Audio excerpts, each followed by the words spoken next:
Hello everyone and Merry Christmas. Thank you so much for tuning in to Gazlovids on your Christmas Day. So as usual at Gazlovids on Christmas Day, we're going to do a historic weather video for you today, and as I announced at the end of the historic weather video that we did on August Bank Holiday Monday, which looked at the winter of 1938-1939, I announced at the end of that video that that was purely like the prologue to a much bigger project, and we would then go on and do the three severe winters of the early 1940s. So the first one, of course, is the severest of the three, the severest of the trilogy of cold winters, which is 1939-1940, a very, very severely cold and snowy January, as well as being a cold winter overall. So that's what we're going to do for this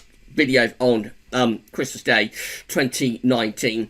We will do the two other cold winters after this one in the coming bank holidays. I think the next one will be 1940-1941, and that will probably be on Easter Monday. So sit back, enjoy, relax, and we're going to talk you through the winter of 1939-1940 for this Christmas Day historic weather video. And just say thank you so much, everybody, for tuning in on your Christmas Day to Gazlovids. I'm always completely blown away that people want to spend a bit of time with us on Christmas Day. So just a huge thank you to all of you, and I hope you're having a lovely Christmas Day. So I've got to say, give a shout out to the two websites that make these historic web videos possible. So I'm going to say thank you so much to Trevor Harley. A lot of the information that you read, that you hear in this video, is what I have gleaned from Trevor Harley's personal web website. So big thank you to Trevor Harley for his huge resource of information at his personal weather website. The link is on the links page at Gazlovids and here in the description at YouTube, Trevor Harley's website. And also I've got to say thank you to westcentral.d for their historic archive of charts. I think that's really what makes the historic weather videos, being able to put the information from Trevor Harley with the charts, the historic archive of charts from West Central. And I think that's what really makes these historic weather videos that we don't do that often, only 3 or 4 a year. I think that's what makes them quite special. So thank you so much to Trevor Harley, thank you so much to West Central, and the links again on the links page at Gazlovids and in the description at YouTube.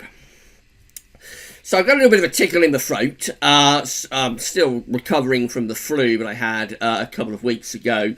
So I may have to stop and have a cough. I may have to stop and have a drink of water.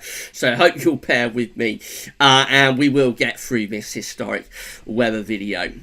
And I think that's pretty much everything that I've got to tell you. So without further ado, let's get on with it. We're going to begin the story for the winter of 1939-1940 in September of 1939. So where we left off with the first video that started all this off, really, but it was little more than the prologue to like the main event that we're beginning now. Where we left off was at the end of the spring of 1938, and we said that we would pick the story up as we get into the end of the summer. So the summer of 1939 was rather a nondescript sort of summer, but it did have some unusually cold conditions in August. However, by the beginning of September, we've actually gone very warm. Now, at this point, of course, the UK and the world is standing on the precipice of the Second World War, which is going to be declared on the 3rd of September. But for the first day of September, we have a warm setup. We've got low pressure in the Atlantic, and we've got high pressure sitting to our east. So we're drawing up a warm, potentially a very warm southerly wind, but also quite an unstable wind. This is the 2nd of September. Again, you see this ridge to the east with the low pressure out to the west. The air is being sucked up from the south. That's a very warm and a very unstable air mass. There's the upper air temperatures showing that this September is beginning on a very warm note indeed, although it only has a central temperature of 14.2. Interestingly, so it's not a particularly warm September, not by modern day standards anyway, but certainly a very warm start. I think this is lifting the temperatures at least into the low to mid 20s across many parts of the country. That's the chart for midnight on the 3rd of September 1939. And this is the day when the Second World War begins, of course, when Neville Chamberlain declares that we are at war with Germany. The UK is at war with Germany.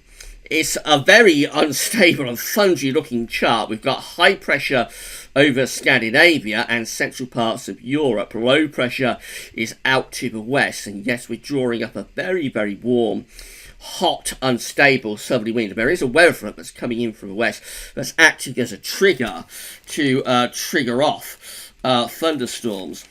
So a little bit of information about what's going on at this point, midnight on Sunday, the 3rd of September 1939. I got this out of the paper. Chamberlain's cabinet is meeting at Downing Street to debate when to issue an ultimatum to Hitler to insist he withdraws his troops from Poland. A dramatic thunderstorm is raging outside.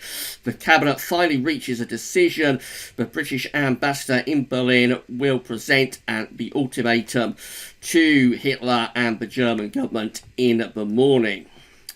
Germany has until 11 a.m. to act, but no one in the room believes Hitler will comply. Chamberlain says quietly to his colleagues, "Right, gentlemen, this means war." A bolt of lightning suddenly illuminates the cabinet room. So very dramatic weather taking place as these very dramatic and century-defining decisions are being made about the ultimatum that will be issued to Hitler on this day, the 3rd of September 1939. So this dramatic thunderstorm is raging across London as these very dramatic developments are taking place. So a really atmospheric setup with the weather for what is going to be a very, very dramatic day indeed. There's the upper air temperatures for midnight on the 3rd of September 1939 as those dramatic meetings are taking place in Downing Street. We've got the plus 15 Celsius isotherm there across the southeast of England. So this is a very, very hot for September, very hot and unstable air mass. So the war is declared on the 3rd of September 1939, and that means that this winter, when it's going to become very cold and very severe, is the first winter of the Second World War. And so with all of everything else that's going on, I mean, there's a world war taking place, we've also got tremendous hardship being caused by the weather itself. Of course, the weather does play a very important part in the Second World War in terms of defining, in a lot of ways, the battles that take place, particularly between Germany and Russia. So we move to the 4th of September and we're beginning to bring in a fresher westerly flow. We begin to cut off that hot and unstable southerly. Fresher air is moving in from the west and we are sort of getting rid of that heat and humidity. However, high pressure is not really going away. And as we're to the 6th of September, actually, the ridge begins to re-establish it again, both to the south and to the east of the country. So overall, this is a very dry month, but Trevor Hardy writes, however, there were some severe thunderstorms from the 2nd to the 3rd, as we've already established, particularly overnight, 2nd to the 3rd of September. 18 millimetres of rain at Rotherham on the 2nd, 75 millimetres at Swanage. There were considerable landslides at Duncoon in southwestern Scotland on the 3rd of September. Apparently, the first 9 days of this September in 1939 were warm, but there was also night fog, of course, because of the general humidity and sort of dampness to the air that you tend to get in September when the weather is very warm.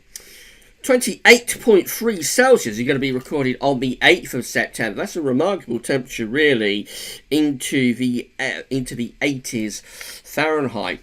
So there's the upper air temperatures for the 6th. Still looking pretty warm. They've lowered a little bit compared to what they were earlier in the month, but nevertheless still pretty warm. And then the southerly sort of comes back as we go through to the 8th. We start to drag up those winds from the south once again. There's the 15 Celsius ice getting perilously close to southwest England. That's what's going to lift the temperature to that remarkable 28.3 Celsius at Southend. The 9th starts to bring the weather system into the north of Scotland, so becoming a little bit cooler and fresher in the north, but still with this ridge keeping the warm weather going, or even hot weather, I suppose, going in the south. That's the 10th, and we see that the upper air temperatures are just beginning to lower now. The 5 Celsius ice is beginning to move into Scotland as the heat and humidity is just starting to drain away, really, from southern parts of the country. By the time we get through to the 12th of September, we're into a much cooler, fresher north to northeasterly air mass. High pressure is still dominating out to the north and west, but we've got this low pressure sitting in the southern North Sea, and that's pulling in these east to northeasterly winds. It is turning cooler and fresher. Then an area of low pressure drops in from the north as we go through into the middle of September.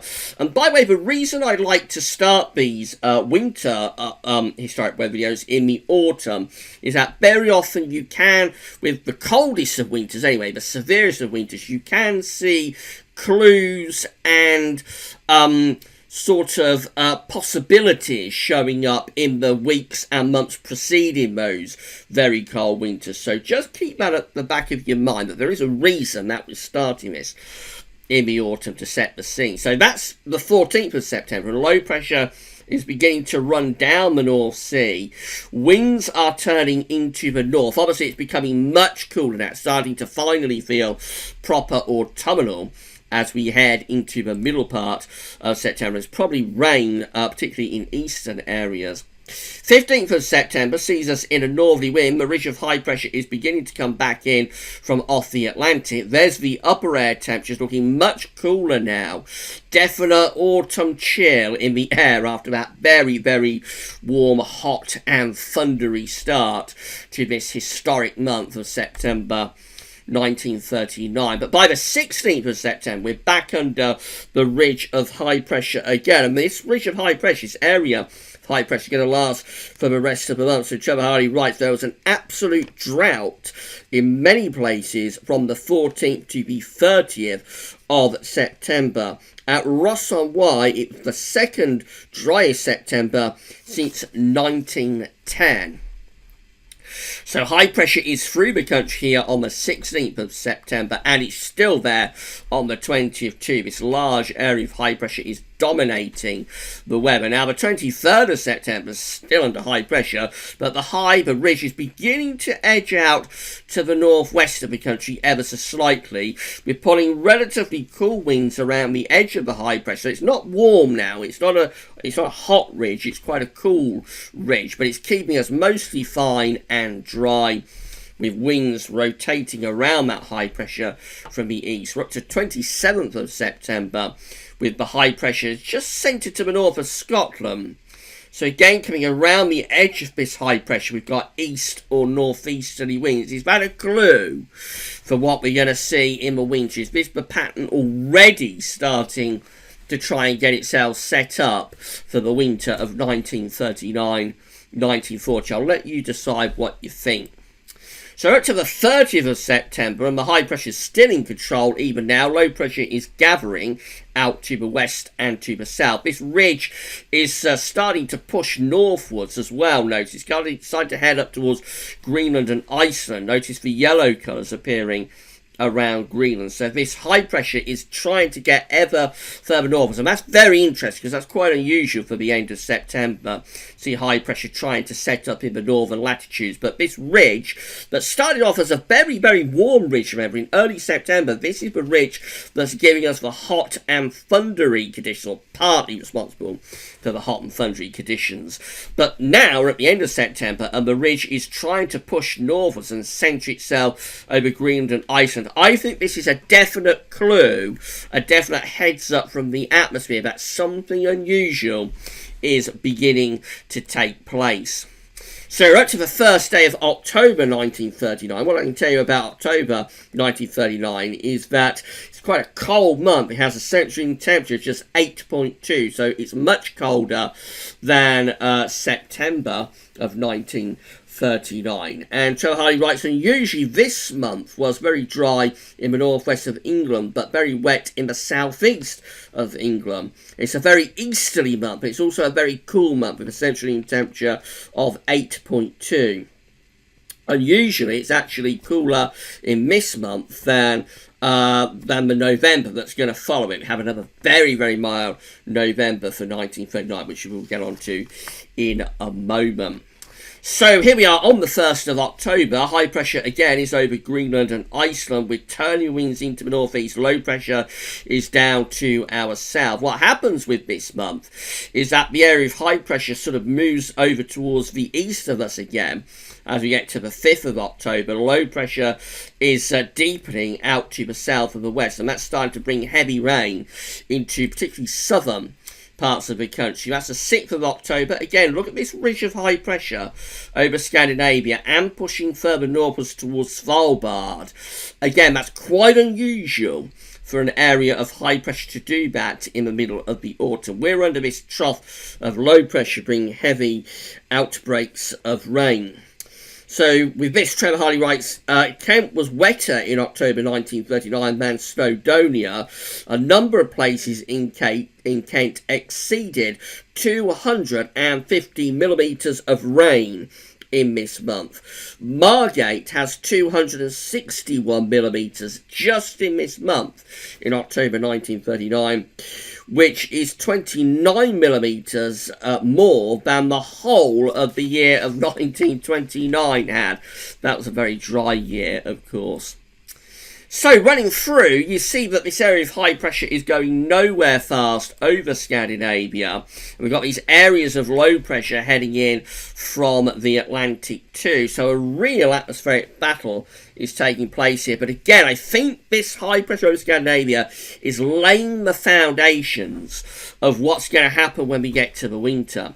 So this is 10th of October 1939 with the ridge in over Scandinavia, the deep low out to the west of the country. An atmospheric battle is going on, and no doubt there are slow moving weather fronts that are trying to push across the country and head away to the east as they normally would do, with everything travelling from west to east, but becoming stuck, I would think, on the eastern side of the country, not able to clear the eastern side because of this blocking area of high pressure. And so that would be partly, anyway, what accounts for eastern and southeast areas being so phenomenally wet during this month. That's the 13th of October. Again, we've got this blocking area of high pressure to our north, all of this low pressure over and to the south of the country, producing copious amounts of rain. This is the 15th of October 1939. Again, the clues are there, aren't they, about what's going to happen. Remember this chart, and when we get to January, you'll be able to see kind of a similarity, I think, between what's going on here in the middle of October and what happens, let's say, in 3 months forwards in January 1940. So this is the 15th of October, and again, we've got low pressure, particularly to the south and the east of the country, again producing heavy outbreaks of rain, high pressure blocking to the north, and we're pulling in these east or northeasterly winds, so it would be cold, but also wet. Very wet, particularly for England and Wales. That's the upper air temperature, showing that the northern part of the country is quite cold. But of course, that's where it's drier. The south and the east is a little bit milder, but it's also there. But we've got these heavy outbreaks of rain. 17th of October 1939 sees a high pressure again sitting out to the north and west of the country. Another trough of low pressure is digging in from the north. 20th of October through to 27th, we start to get an interlude of higher pressure. Then we're beginning to get this ridge extending through the country and on into northern Europe. Low pressure is towards Greenland and Iceland. So now beginning to revert to a slightly more typical type autumnal pattern. We're beginning to lose the blocking signal a little bit. 25th of October takes a ridge out to the west and starts to pull down these colder northerly winds again, though. They will no doubt be bringing wintry showers to northern parts of the country. And then the 27th of October 1939 places us under this north to northeasterly. It's quite a cold northeasterly as well. The high pressure again is sitting out to the northwest of the country. That keeps the northwest drier, of course. Low pressure is to the south and the east, and the squeeze of the isobars between the two is pulling in the winds from the east to the northeast. The upper air temperature is not desperately cold, but probably cold enough for wintry showers, particularly for northern and northeastern parts of the country. And then this turns into a proper easterly by the 28th of October. We're putting in a proper east or northeasterly then. Again, I think this is definitely a heads up from the atmosphere to say, watch out, something's going on, something different is happening here. And when we get to the winter, these clues that we have during October 1939, I think, are going to be very, very important. The winds are in from the east or the northeast. Again, it's not a desperately cold upper air temperature, but it will certainly be raw. And for the north, have got the -5 Celsius isotherm, almost certainly enough to be producing wintry showers in the north. That's the 29th, again, high pressure blocking out to the northwest, low pressure to the south and southeast, pulling in those winds from an east to northeasterly direction. And then this is how we end October 1939. High pressure still maintained to our northeast, centred over Scandinavia at 1,030 millibars. Low pressure in the Bay of Biscay. Winds just going a little bit more south of east, so starting to become slightly milder really. But the broad pattern is still maintained, one of blocking. So that takes us through to November 1939. Now, this is an interesting month because, as we established in the first video that we did on August Bank Holiday Monday that started all of this off, and at the end of that video, I announced we would look at the trilogy of severely cold winters in the early 1940s, starting today, Christmas Day 2019, with the winter of 1939-1940. But that winter of 38-39 has a very snowy Christmas and December, and again it's possibly just a heads up from the atmosphere that things are beginning to alter in terms of the atmospheric setup through that December of 1938. But before it, in November 1938, has a very, very mild and warm November, and we get another one for November 1939. So there's a pair back-to-back exceptionally mild November. So Trevor Harley writes with this one, another very mild month, 8.7 on the central temperature, bettered only by 1994, and incredibly only bettered by 1938. It was one of 3 occasions this century when November has been warmer than the preceding October. It's also a very wet month too. So as we explained, October 1938 has a CET of 8.2, but November 1938 has a CET of 8.7, remarkably mild, but November 1994 absolutely smashes it. So what's happening now is that wind is shifting to the south, so we've still got the high pressure over Scandinavia, but these areas of low pressure and the jet stream just lining up slightly differently. It's only a subtle difference, but it's starting to pull the winds up from more of a southerly direction, which is a much milder direction. So through the first days of November, this is bonfire night 1939, looking again very mild but also very unsettled. Low pressure driving in from off the Atlantic, but the winds are sort of southerly southwesterly. The high pressure of the block is actually beginning to recede away, beginning to recede back into the west of Russia. So for a while we actually see the Atlantic gaining the ascendancy. This is not going to last, I can assure you of that. By the time you get through to winter, blocking will come back. But during November 1939, actually we start to draw in these very, very mild, but also moisture-laden west to southwesterly winds. This is the 9th of November, for example. Again, low pressure driving in from off the Atlantic, but the wind is southerly southwesterly. Notice the high pressure has been forced back into the southern part of Russia, long way ahead, a long way away from us. Although we do get a little bit of a colder snap here on the 12th. The wind briefly shifts into the north. We have a GERT putting down some northerly winds, but that doesn't last at all, and it's not long before we're back into these west-southwesters driving in more wet and windy weather from off the Atlantic. That's a very mild looking pattern that we have for the 18th of November 1939, with high pressure around Spain and Portugal. Low pressure is out to the north and the west, and we're drawing up the air from the Azores with this, so no doubt remarkably mild on the 18th of November. When we get through to 21st of November 39, the high pressure then begins to intensify and moves northwards.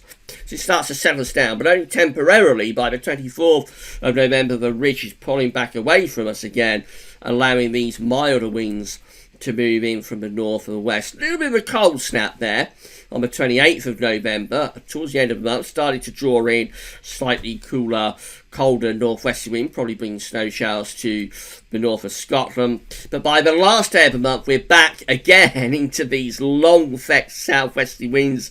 The air again originating from the Azores, drawing up into the UK between the high pressure that we have over Spain and the low pressure that we have towards Iceland. There's the upper air temperatures for the 30th of November, the last day of November 1939. Not just very mild for the UK, but really exceptionally mild for most parts of Europe. You have to go to the very, very far north of Scandinavia to find anything notably cold. Otherwise, we just look really, really mild there as we end November. And certainly no hint at all about what's ahead for this winter. So that's how we begin the winter of 1939-1940. This is the 1st of December 1939, and the winds are in from the southwest. It's an exceptionally mild airflow that we've got pumping into the UK. Again, there's absolutely no sign at all there, is there, of the really cold weather that is ahead. And I can guarantee you there is going to be some very interesting charts not in the not too distant future. There's the upper air temperatures for the 1st of December 1939, and they look exceptionally mild. Plus 5 Celsius isotherm is across England and Wales. That would be lifting temperatures into the low to mid-teens Celsius, I would have thought. 3rd of December sees the wind beginning to back into the west a little bit, so it starts to turn slightly cooler. Still Atlantic driven, so it's not cold, but we just cut off that long fetch southwesterly that we have as we begin this winter, and we start to turn things a little bit cooler, but it is still unsettled. And then low pressure properly starts to drive in from the North Atlantic as we get through to the 4th of December 1939. Trevor Hardy writes that this is a dry month and also a dull month in Scotland. It's a slightly cooler than average month with a central temperature of 3.2. That's pretty cold actually by modern standards, I think, but that then probably not overly so. Although again, bear in mind what's unusual about this winter is that from the winter of 1895, there wasn't a severely cold winter really until this one, until 1939-1940. So we went for something like 45 years without a truly severely cold winter. There were some very cold winters in there, one or two. There was 1917, the one in the middle of the First World War, and then there was also a very cold winter in 1928-1929. But overall, this is a very mild period of winters from the end of the 1800s, from 1895 right way through to 1940. So actually, I suppose back then a central temperature of 3.2 for December would probably have been quite cold, to be honest. So this low pressure is driving in on the 4th of December. And what happens with this low is that it starts to sink southwards. The black line here is the jet stream. So that's sinking away to our south. We're going on to the cold side of the jet. As this jet stream moves southwards, it pulls this low pressure southwards with it. So by the time you get through to the 6th of December, the low pressure is actually decoupled from Iceland and it is sitting over France and the Low Countries. Let's go back and have a look at that. So one of the things that I look for when the atmosphere starts to behave like this, to again just be aware and to alert us that something's going on. So that's where the low is on the 3rd of December. It's in its normal, typical position across or over Iceland and to the south of Greenland. That's where the low is on the 4th of December. It's moved from Greenland and Iceland to the north of Scotland. That's where the low is on the 5th of December. It's moved from the north of Scotland to be sitting directly over the top of the UK. And then that's where the low is by the 6th of December over Germany and the Low Countries and France.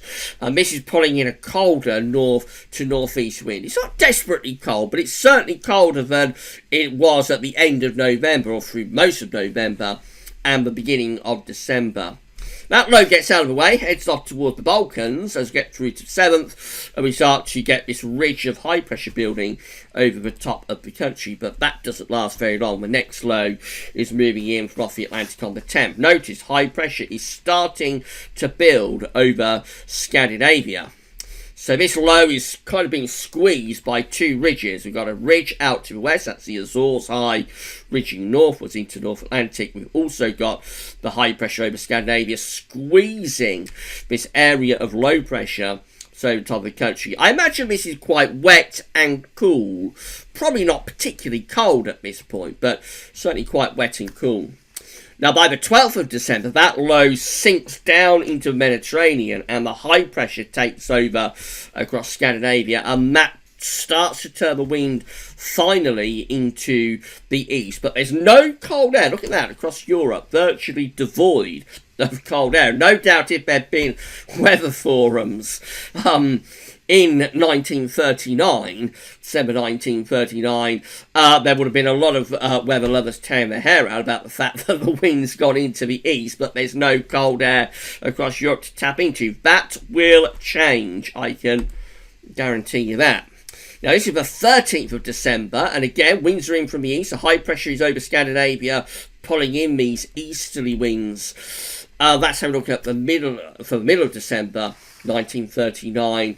Again, the high pressure is centred to our east-northeast. We've got an area of low pressure sitting to our south. It's possibly cold enough for a little bit of snow with this low pressure, but again, I don't think we're in a particularly cold air mass at this stage. Winds are maintained from the east to the southeast as we get through to the 16th of December, and we continue about up to the 17th too with this ridge through the country. There's the upper air temperatures, again not particularly cold, but we are starting to get some genuinely cold air beginning to appear across the west of Russia and into the far east of Europe, but otherwise actually still not particularly cold with those east winds, although I'm sure on the surface they would have been pretty raw. And easterly in December is not going to be particularly mild, even if there's no genuinely Siberian air to tap into. Now, we're heading up towards Christmas, and the high pressure is beginning to reposition. It's starting to centre itself to the north of Scotland, and it's starting to try and push back northwards again. So, Trevor Harley writes that the month ended with a northerly airstream and a cold spell, auguring what was to come. Several places have snow, or are snow covered, on Boxing Day of 1939. So let's see what happens. Well, this is the 23rd of December with a ridge of high pressure over the UK. Again, we're not in particularly cold air, but notice this trough is pushing through Scandinavia. That is drawing down very cold air now into the far north of Europe. There's the upper air temperatures. All of a sudden, and it's just going to show how quickly things can change in terms of the continental landmass, how quickly it can go from relatively mild, or certainly not particularly cold, to well and truly plunged into the freezer. And that's a very good example of that, because now the north of Scandinavia and the north of Europe generally being plunged into the freezer. So the UK, we're actually still relatively mild with the upper air temperature. But of course, under this high pressure, you would be getting frost and fog, especially back in this era where the air is still very dirty. We've still got lots of industrial chimneys and that kind of thing. So I imagine this would have been a very cold and foggy sort of spell here as we're going up to Christmas. This is Christmas Eve 1939 with this ridge of high pressure over the top of the country. Now as we go through to Christmas Day, high pressure is still there. So imagine Christmas Day 1939 is a cold Christmas Day for most of the country. Hard frost and I'm sure freezing fog and even perhaps smog in some places from those dirty, filthy industrial towers and chimneys.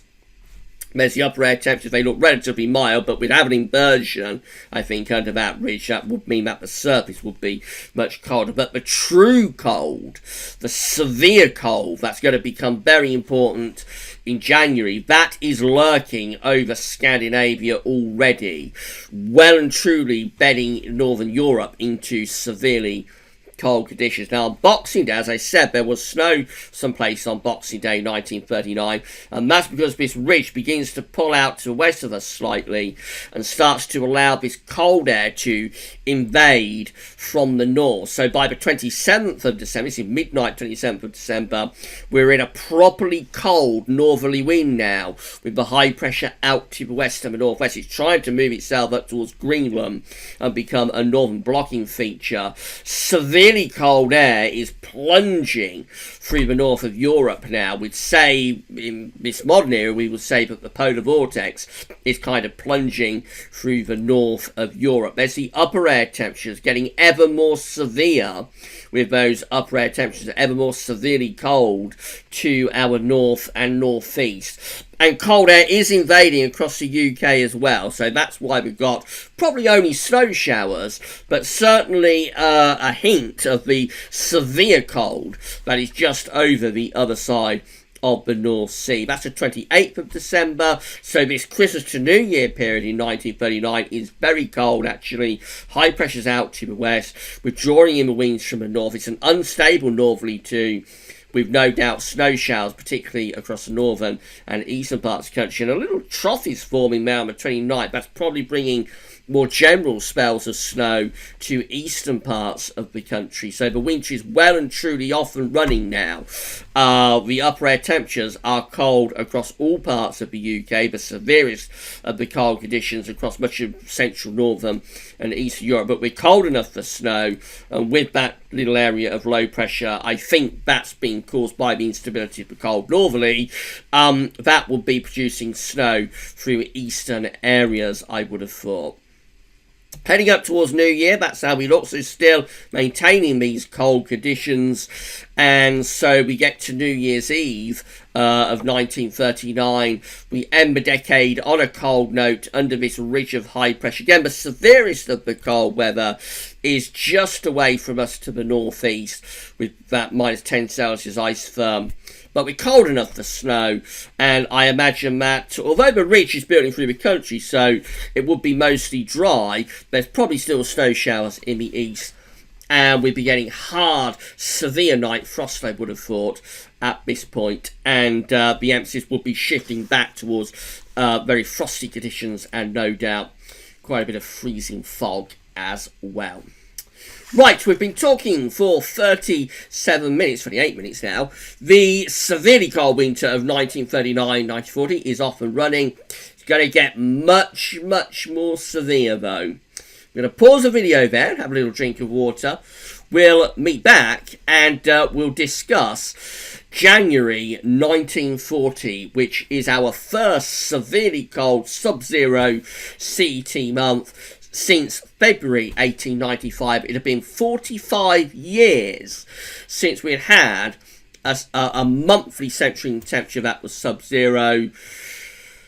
But boy, were things going to change in January 1940, and I'll talk you through everything that happened in that January, in that January, when we meet back after the break. So I'll see you very, very soon.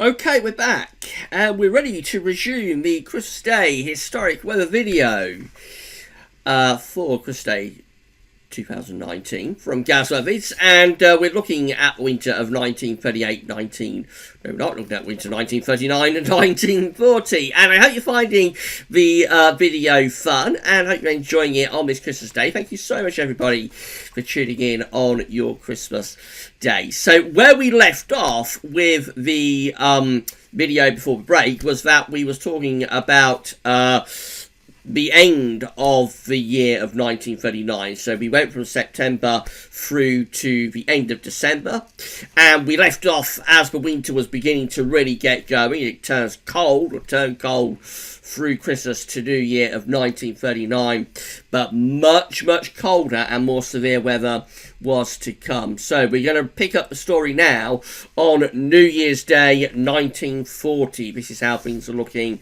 on the 1st of January 1940, and we're looking cold. The cold air that we had before New Year is still established across the country, with this little ridge of high pressure that we've got here over the country. Now, this is the coldest month of any kind since 1895, February 1895. Has a central temperature, this January of 1940, has a central temperature of minus 1.4. So it's a sub-zero and freezing CET month. And eventually the second coldest January of the 20th century, only beaten by January 1963. The month starts with a cold northerly airstream, but early on the winds turn into the east, bringing in very cold continental air. So let's move through. That's how the upper air temperatures are looking on the 1st of January 1940. Cold air is still established. The severest of the cold air is still sitting there with this cold pool just to our east and northeast. But it certainly is cold enough for snow, and also hard overnight frost. That's how things look on the 2nd of January. Winds are beginning to shift in towards the southeast. The air, though, the origins of this southeasterly actually coming from eastern parts of Europe. So this is a very cold southeasterly wind that we've got blowing here. And that's maintained into the 3rd of January 1940 as well. Deep trough keeping severely cold air going across much of Scandinavia. We're close to this ridge of high pressure up to our north and northeast. The winds are kind of southeasterly. You might look about and think that it's probably relatively mild, but actually this would be, on the surface, this would be a very cold southeasterly wind that would be dragging in off a frozen snow-covered continent. The upper air temperatures look reasonably mild there, with the 0 Celsius ice firm across particularly many parts of England, Wales and Northern Ireland. But again, on the surface, with these southeasterly winds, it would have been very cold and very frosty too. That's the 5th of January 1940. Again, high pressure is just sitting to our south and east. Low pressure being kept well and truly at bay in the middle of the Atlantic. Remember, these areas of low pressure are trying to bring us milder westerly winds, but they're being well and truly fended off. 6th through to the 7th of January 1940 does start to establish a milder southwesterly flow. If we follow the isobars back, we can see that the air with this southerly is actually coming in from off the Atlantic. So this is probably the warmest period of the month, actually, the mildest period of the month. But notice these southerly winds are producing warm air advection. Warm air advection is where we take the warm southerlies up into the Arctic, and this will inflate a ridge of high pressure. This warmth being pumped into the Arctic will inflate a ridge of high pressure and usually push severely cold air out on the eastern side of the warm air advection. So there's the upper air temperatures for the 7th of January 1940. Notice unusually mild air is being pushed northwards into Iceland and going even further north of that into the Arctic itself. But look at this severely cold air that's plunging into western Russia with a minus 30 Celsius ice front. Severely cold air being pushed out of the Arctic and into the west of Russia as warm air advection takes the mild Atlantic air and moves it up into, Iceland, Greenland, and the Arctic too. And so it does what we expect warm air advection to do. which is start to inflate this ridge of high pressure to our east. The ridge begins to inflate, and that's exactly what you expect from warm air advection. That's a classic example of WAA. And this high pressure over Scandinavia gets stronger as we get to the 9th of January. Winds turning into the east, low pressure being kept out towards Greenland and Iceland, and now we're drawing in a very cold continental airflow from off the continent. Joe Harley writes that the winds turn into the east through the early part of the month, bringing very cold continental air. It was clear and sunny with hard frosts at night and several ice days. And that's exactly what you'd expect with this high pressure taking over across Scandinavia, bringing in those east winds. That's the upper air temperatures. Again, they don't look particularly cold at this stage. The severely cold air is across the east and the northeast of Europe. These upper air temperatures do not look particularly cold, but it would have been much, much colder down on the surface. And I think definitely we'd be looking at ice days now, and hard overnight frost, probably going down into minus double digits in some areas. That's the 10th of January in 1940. Again, the wind is east to southeasterly. The high pressure is sort of centering over the Baltic Sea.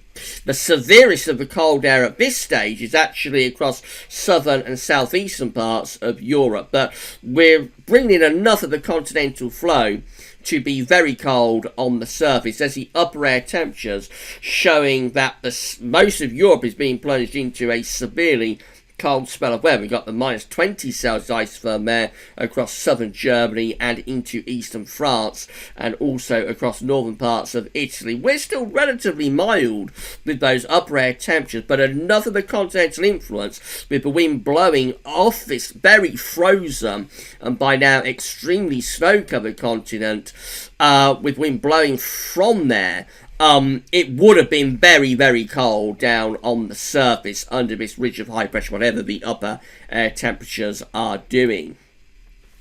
Now, we start to see hints also of retrogression. So this winter has everything. All of the things that we look for to say that the atmosphere is behaving highly abnormally.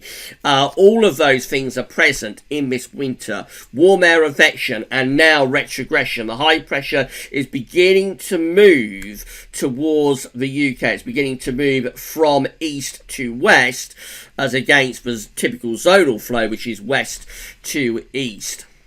So there we are on the 14th of January 1940. The high pressure is now centred over the top of the UK. It's moved from like where it was a few days before across the Baltic Sea, for example. Now it's sitting over top of the UK. Notice heights are rising up towards Greenland. The weather is about to turn very severely cold and snowy now. So this is the 15th of January 1940. Retrogression taking place. The high pressure is shifting from the UK and it's being sucked northwards into this area of high pressure over Greenland and Iceland. At the same time, the polar vortex, as we would say now, wouldn't have said that then, the polar vortex is collapsing into northern parts of Europe with these areas of low pressure.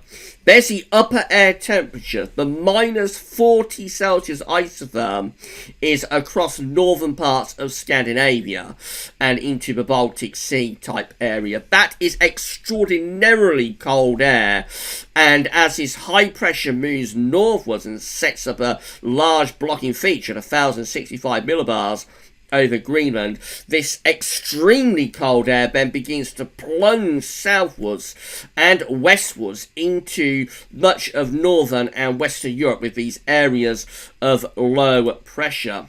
Look at those upper air temperatures on the 16th of January 1940, how extraordinarily cold things are looking across Scandinavia. You can almost hear the theme tune from Jaws playing there as that extraordinarily cold air is lurking just to our northeast. You can imagine the dun dun with that area of extraordinarily cold air sitting to the northeast. And by the time we get through to 17th of January 1940, we are engulfed in a severely cold spell of weather. We've got the blocking area of high pressure over Greenland and Iceland. We've got the low pressure over Scandinavia. That's the polar vortex. And these east to northeast winds are dragging this extremely cold air into the west of Europe. Trevor Hardy writes, there was a severe blizzard on the 16th of January. On the 17th, the Thames was frozen over for the first time since 1880. The morning of the 21st, we're going to go on a little bit, morning of the 21st gave the lowest temperature of the month, minus 23.3 was recorded at Rhyadr in Wales, the record lowest Welsh minimum, with many places continuously well below freezing. Example, -4 maximum at Boscombe Down in Wiltshire. There's heavy snowfalls during this period, and especially in Scotland, where many places are cut off altogether. So there's the remarkable upper air temperatures for the 17th of January 1940. We're bringing in the 15 Celsius, the minus 15 Celsius firm, I should say. We bring that in from the east. The minus 20 Celsius firm is over the other side of the North Sea.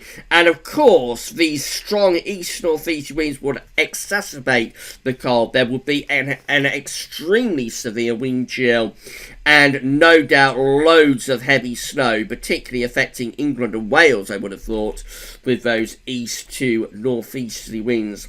Very, very cold. One of the most severest cold charts that you're going to see, really, that in terms of the upper air temperatures and in terms of a broad pattern. Definite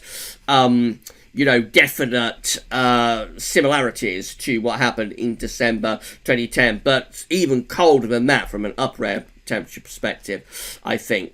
18th of January, so severely cold weather continues. Low pressure is around the country. No doubt copious amounts of heavy snow falling. There's the remarkably cold upper air temperatures for the 18th of January 1940, with again most of the country below -10 and 850 HPA. Severely cold across France, Germany, and going up into northern Europe too. Low pressure continues to sit around the country, producing further heavy snowfalls at times. So Trevor Hardy writes, there were heavy snowfalls across Scotland. Many places were cut off, and by the third week, Atlantic westerlies tried to return, bringing more heavy snowfalls.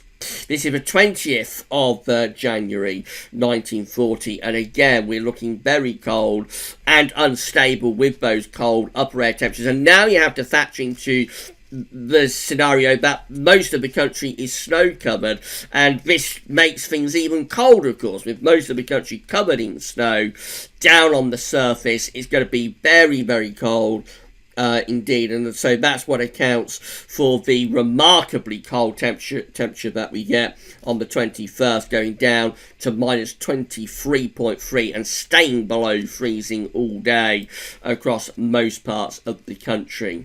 These are truly remarkable charts that we have in January 1940. Exceptionally cold and very snowy too. Widespread maxima below freezing. Minima going down below -20. And yes, loads of heavy snow too. And then on top of all of that, we're going to get one of the most severe weather events that we can get in the UK.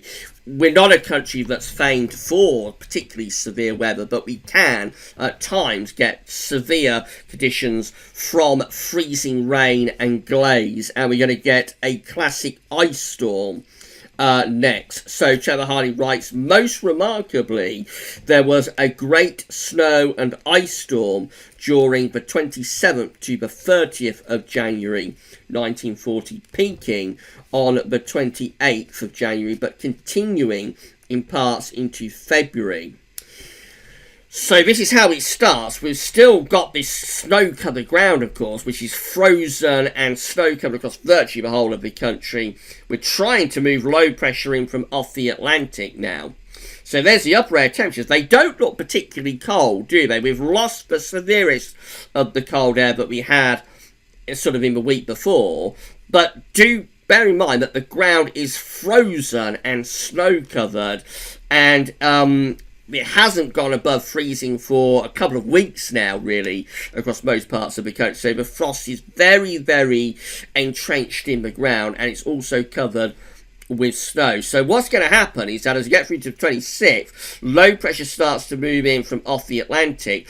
The wind goes southerly with the air sort of southwesterly, and that is starting to draw in milder air from off the Atlantic. So these are the upper air temperatures. Now, what's interesting with this, I'm going to have to highlight it, is that where we've got this yellow area just here, it can never snow. So when the upper air temperature goes to or above 0 degrees, it can never snow. In this area just here, where the upper air temperatures are between 0 and -5, it can snow depending on the parameter. So that area can get snow, but this area will always get rain in this yellow coloured area.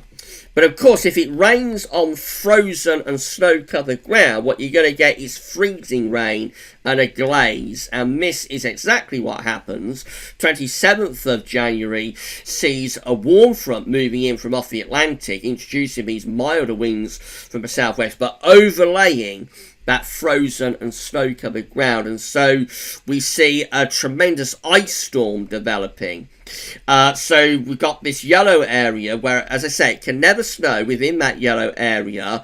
That's allowing rain to fall, but that rain hits the surface and immediately forms ice. So Trevor Harley writes that, again, most remarkably, there's the ice storm from the 27th to the 30th, peaking on the 28th, continuing to February in some places. Mild air approaching behind warm fronts from the southwest met the cold easterly all the way from Russia. There was heavy snow in the north. 4 feet of snow falls in Sheffield on the 26th. Again, within this green area, you will get snow given the right parameters. It's in the yellow area that it can't snow, it can only rain. And there's also 10-foot snow drifts in Bolton by the 29th. Further south, the lower air was warming up and was too warm for snow. The rain froze as it fell, coating everything in a thick layer of glaze. The effects of the freezing rain was one of the most extreme weather events of the century. The south was particularly badly affected. Everything was coated in a thick layer of ice. Foam wires 1.5 millimeters thick were coated with a 300 millimeter diameter sheath of ice, up to 15 times their weight. Many large tree trunks and power lines were brought down. The area affected by the glaze reached from Kent to Exmoor and the Cotswolds, and from Sussex through to Cambridgeshire and the North Midlands. It was a week before all of the ice thawed. Some places had snow on top of the glaze, both remained until the 4th of February. Heavy snow and violent gales swept the southwest. What an extraordinary spell of weather. That's the 28th of January, when the ice storm is absolutely raging. The high pressure over Scandinavia, the low pressure out to the west. Winds are from the south. Look at the upper air temperatures. Where we've got the yellow, that's where the ice storm is taking place. Where we've got the green, that's where it's snowing. And we've got those tremendous drifts building up across the northern parts of England. The high pressure over Scandinavia wins the battle, forces its low pressure away to the west, and that starts to turn more and more of the freezing rain back to snow. So you have to imagine we've got a layer of snow from the mid-month freeze-up with frost entrenched in the ground. Then we've got a couple of days of freezing rain and glaze that has caused tremendous sheet ice across much of England and Wales. now we've got more snow falling on top of that glaze and the snow and frost underneath. Truly remarkable, and it must have brought the entire country to a standstill. And just think, but at this point there is a world war going on. Britain is at war with Germany. That's how we look on the 30th of January 1940. Yes, the winds from the east or southeast, but high pressure over Scandinavia has won the battle. Upper air temperatures are back into the cold category for all areas. Notice this yellow area where it can only rain, that's been forced back into the Atlantic. So snow is becoming more widespread across the country as we end January 1940. This truly remarkable month of January 1940 ends like that. Still looking cold. Winds are from the east and from the southeast too. It's getting even colder across Scotland. The minus 10 Celsius ice firm is back pushing through. And no doubt there's more heavy snow on top of all of that glaze and ice going on here. And then that moves us through to February 1940. So February 1940 is not as cold as January, but nevertheless, it's still a really cold month with central temperature of 2.6, and the first 3 days continue to be very cold with these southeasterly winds. Upper air temperatures again for the south, suggesting more in way of freezing rain and ice across southern parts of the country, snow from Wales and the Midlands going northwards in towards Scotland with those easterlies. So that particular spell of severe weather ends on the 3rd as the wind begins to shift back into the southwest again, and the high pressure over Scandinavia just receives away from us enough to allow some slightly less cold air to come in from off the Atlantic. So now we start to thaw out. Look at the upper air temperatures. The very coldest of the air receding back to Scandinavia. Most places turning milder by the 5th of February 1940. We're definitely back into a thaw at this point. Finally, the country is coming out of that tremendous ice and snowstorm. But that's not the end of this winter, because by the 7th of February, look at this, we're getting a renewed burst of warm air affection. Again, we've got these southerly winds pushing northwards through the UK and going up into the Arctic. That would no doubt again be providing a thaw, but it also allows this high pressure to begin to reinflate over Scandinavia. So, about this thaw, Trevor Hardy writes, the melting effects of January's great ice storm on the 3rd led to widespread flooding on the 4th. It was foggy between the 5th and the 9th, again, presumably because the ground is still very, very cold, and although it's thawing out, we've got milder air overlaying that cold ground. But it turns very cold again from the 10th through to the 19th of February. So colder than average month and a dull month everywhere. So the warm air advection is allowing this high pressure to build over Scandinavia again. You can imagine what's going to happen. There's another deep cold pool sitting over Scandinavia to our east and northeast. And so as the wind begins to swing back into the east with this high pressure over Scandinavia, yes, we're going to begin to draw those very cold upper air temperatures back in across the country once again. That's the 11th. Winds are sort of southeasterly. The coldest of the air still just away from us to our east, but these areas of low pressure being blocked to the west. And by the 12th, yes, we're beginning to draw in those very cold upper air temperatures. Look at that. Look at that. We've got the minus 10 Celsius ice firm back just on the east coast of the country. Severely cold air sitting over the other side of the North Sea. And by the time we get through to the 13th, we're back to square one. We're back to where we was in January, really, with blocking areas of high pressure sitting to our north over Scandinavia, and again stretching out to Greenland. The winds going into the east and the northeast, and we're being engulfed in another big freeze. We'd say that is another beast from the east with the minus 15 Celsius ice firm again knocking on the door of southeastern England. That will be dragging in more heavy snow with it as well, so we're back into snow-covered ground once again. Look at the upper air temperatures on the 15th of February. They look very cold indeed. 16th, we begin to try and move low pressure back in from off the Atlantic. This produces a snowstorm from the 16th through to the 17th of February. This low pressure is coming up against the cold air, and it's struggling to introduce its milder air, but it wants to introduce off the Atlantic. So that's gale force winds, possibly severe gales, and heavy snow and blizzards lashing the country. The upper air temperatures are beginning to lift up, but they're still well and truly cold enough. The snow, especially across eastern parts of the country.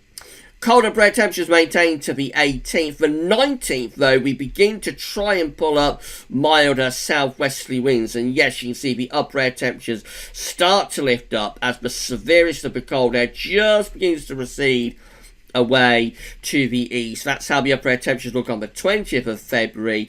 Definitely turning milder in the west. It's a struggle to get those milder winds into the east, but by the time we get through to the 20th and beyond to 22nd, we then start to establish a milder southwesterly flow. And finally, this very cold, severe winter is releasing its grip on the UK and on western parts of Europe, as we see much milder upper air temperatures surging northwards from the Azores.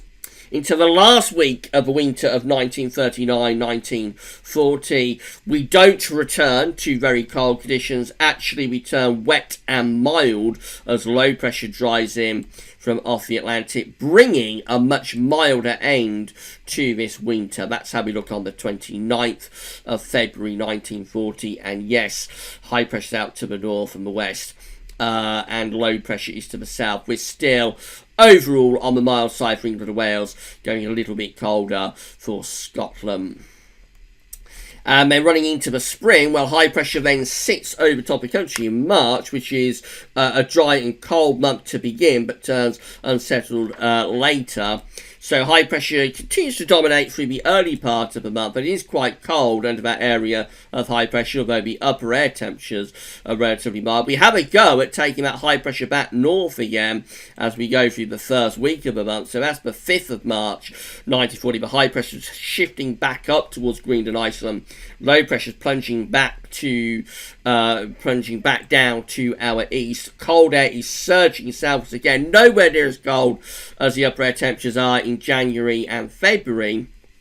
But nevertheless, we're back into cold conditions through the early spring. The -10 Celsius ice firm pushing back into Scotland. However, it's not long before that ridge collapses and shifts southwards, and eventually by the 10th of March we begin to see the winds pulling back into the southwest again, and milder air begins to return from the south and from the southwest. And then we go into a much more unsettled and wetter spell of weather, with low pressure driving in from off the Atlantic through the rest of March. Winds are generally kept from a mild direction until around there, 26th, where it does go a little bit colder for the north. But we end March 1940 on a mild, wet and windy note. The CT for March 1940 is 6.0, actually a little bit milder than average. Upper air temperatures looking really quite mild. April 1940 again is a milder than average month with a central temperature of 8.7. It's dull, dry in the east and north, but wet in Wales and the west and the southwest. So April 1940 develops like this. So a ridge builds by the 10th of April before it pulls out to the west, allows cooler air to invade from the northwest. Greenland high returns for the 17th of April 1940. We're trying to go back into the pattern we had in the winter, trying to get cold again, and actually the upper air temperatures are becoming quite cold. And a proper Greenland block there on the 18th with low pressure close to the country. That probably gives some some sort of late spring snowfalls there. But not for long. By the 21st of April 1940, again, we're re-establishing the winds from the southwest. So although the blocking tries to come back, it never really comes back with the same conviction that we have back in the winter.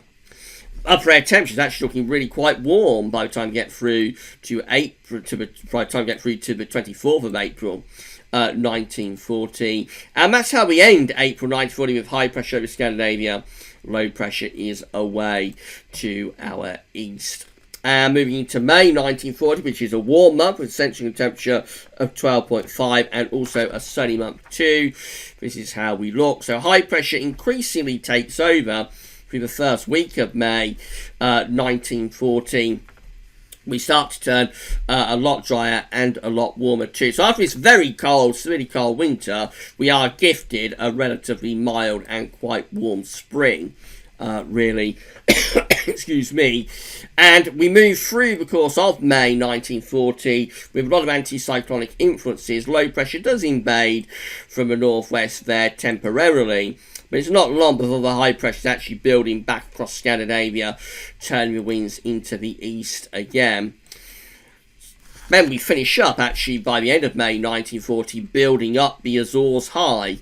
And we didn't see that much through the winter, but here it comes. Here comes the Azores High, giving us a nice, warm and relatively dry end to May 1940. And then finally, for this video, that takes us into June 1940, which has a central temperature of 16.4. It's the warmest June of the century in Scotland and the second warmest June of the 20th century for the UK too, and it's all caused by this area of high pressure building up from the Azores, bringing us lots of dry, fine, sunny and hot weather through the course of June 1940. Upper air temperatures looking very, very warm indeed. That's the 9th of June 1940, which is actually the warmest day of the month, has a temperature of 33 degrees at Cranwell in Lincolnshire.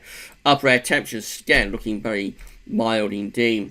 Tries to go a little bit more unsettled around the 12th of June, but then the high pressure builds over Scandinavia and ridges in from the Azores. So we get this big ridge building from the Azores to Scandinavia by the 18th of June. That looks dry and hot through most parts of the country, I would have thought. This high pressure continues to keep it mostly dry and hot into the third week of the month. The high just pulls away from us by the 22nd, allows some low pressure to come in from the north, going cooler and more unsettled there as we move into the final week of June 1940 before the ridge starts to re-establish itself again, bringing a return to hot conditions as we start July 1940. However, very quickly low pressure takes over through July 1940. Look at that, 12th of July 1940, under a deep trough of low pressure.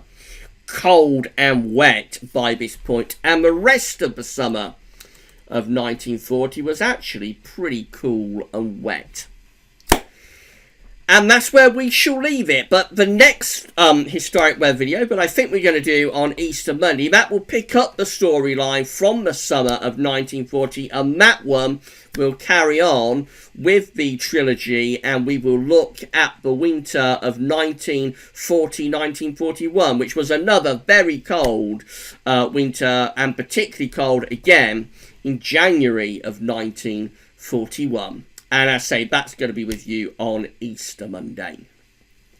Right, so that's it. We've talked for over an hour. I hope you've enjoyed this historic video looking at the winter of 1939-1940. Some truly remarkable charts.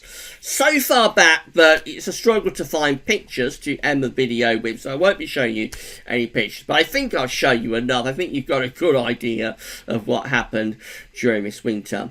All that remains is for me to say thank you so much for spending this 1 hour, 12 minutes and counting with us at Gaz on your Christmas Day. I'm always blown away and amazed that people want to spend a bit of time with us on Christmas Day. So thank you so much, everybody, for doing that. If you haven't been able to watch this video in its entirety in one sitting, it will be kept at gazovitz.com indefinitely. I'll place it within the historic section tomorrow and give it its own page, so you'll be able to come back and watch the video on demand whenever you want to do that. But all that remains is for me to say thank you so much for tuning in on this Christmas Day. Have a wonderful Christmas Day, whatever's left of it. And tomorrow, Boxing Day, things will be back to normal in terms of a week to 10-day video update. Enjoy the rest of your Christmas Day. And that's it. Thank you so much for watching. And bye for now.